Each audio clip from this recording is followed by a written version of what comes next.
Okay, Marielle, that radar is lighting up. Absolutely, especially west of the area. So I want to show you what our impacts will likely be as we head into the afternoon hours. So let's go ahead and get right to it.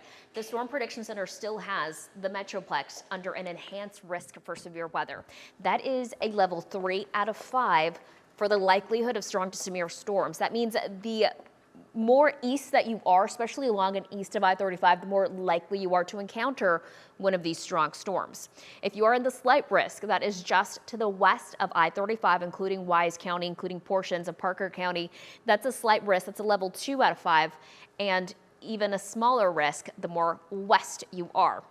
So the main concern with this area will be the potential for damaging winds with the thunderstorms that either develop or move into that highlighted area.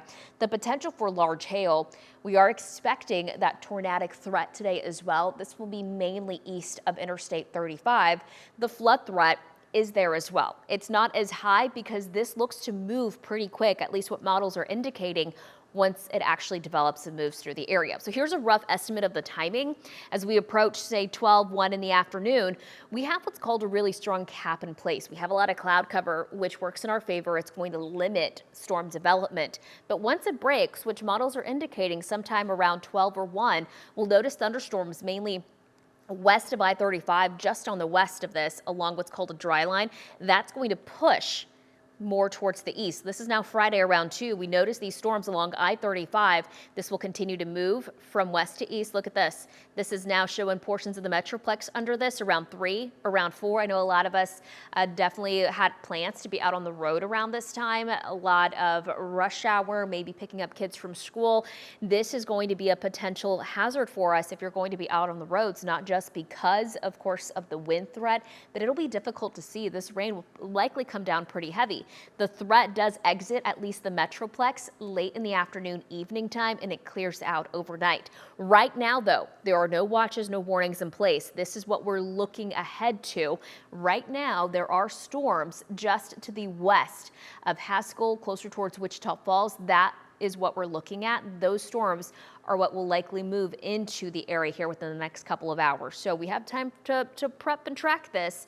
But for now, I want to send it out to Sydney Persing. She is out in Parker County. I know, Sydney, we were just texting not too long ago, and I want to know, what has it looked like on the way out there? What are you seeing? I can show you right now. We're going to flip our camera around for you. We are headed west on I-25 out in Weatherford. And as you can see, thunderstorms haven't taken off here yet. But as you talked about out west, this is where we are expecting to see those start. No rain right now, traffic flowing very smoothly. Lots of cloud cover in the sky, as you were just talking about. About 20-25 minutes ago, when we started to drive into Weatherford, we did start to notice just a little bit of raindrops, very, very light. 1 or 2 left on our windshield that are so light, I doubt the camera can pick up. But we are out here monitoring all of this, as you talked about, and as I know Greg talked about as well earlier this morning on Daybreak. These storms are expected to become much more organized and intensify later in the afternoon. So stick with us. We will be out here west, and then we will travel along with the weather and monitor it as the day goes on, as we get into those later hours, and we will bring you updates on air and online. Sonia? All right, Sydney, thank you. We are keeping an eye on the airports for you as well this midday. Here's a live picture from DFW International Airport. We just checked 2 minutes ago. Incoming flights are delayed at their origin by 2.5 hours at this point. No major delays, though, at Dallas Love Field right now. I mean, you can see the sky is gray and cloudy, but no major rainfall happening right now. We do expect all of this to change as storms move through this afternoon, so check ahead if you've got a flight or you know someone who does. The state already putting resources on standby for North Texas this afternoon. Just one way folks are getting ready for all of this. Our Tiffany Liu is live in Dallas with more on these preparations. Tiffany, what can you tell us right now?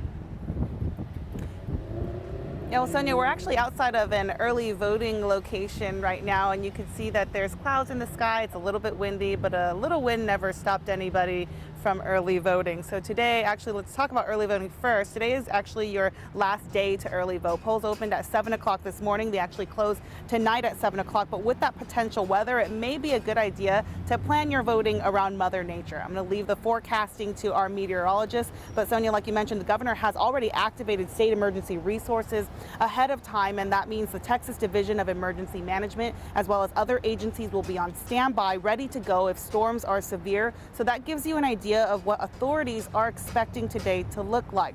So if you do find yourself driving to the polls or really driving anywhere during a tornado warning, the National Weather Service suggests this: get off the road. Drive to a shelter, basement, or a safe room. If you can't do that, find a place with small windowless rooms or a hallway on the lowest floor. And absolutely do not stay in your car outside or under an overpass or tree that leaves you vulnerable during a storm. Now, if the weather does for some reason stop you from early voting today, don't worry about it, because you can always vote on Election Day on Tuesday. Let's send it back to you, Sonia. All right, Tiffany, thank you.